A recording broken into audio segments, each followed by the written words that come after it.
ఈ లోకములో ఏదేదో కలిగి ఉంటే బ్రతుకుతారన్నదో బైబిల్ గ్రంథంలో అక్కడ మనం చదువుకున్నాం. నీ దేవుడైన యెహోవా ఆజ్ఞలను భంగపరచక. ఏం చేయకంటండి చెప్పాలి. ఏం చేయాలి, ఏం చేయకూడదంట?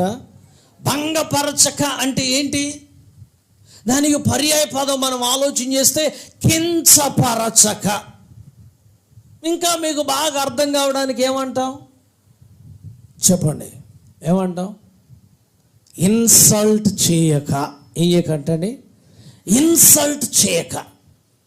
అంటే దేవుని ఆజ్ఞను మనము ఇన్సల్ట్ చేసేదానికి బదులుగా దాన్ని ఏం చేయాలంటే ఇదిగో గౌరవించాలి. We must reverent to the commandment of God. దేవుని యొక్క ఆజ్ఞకు మనము గౌరవించాలి.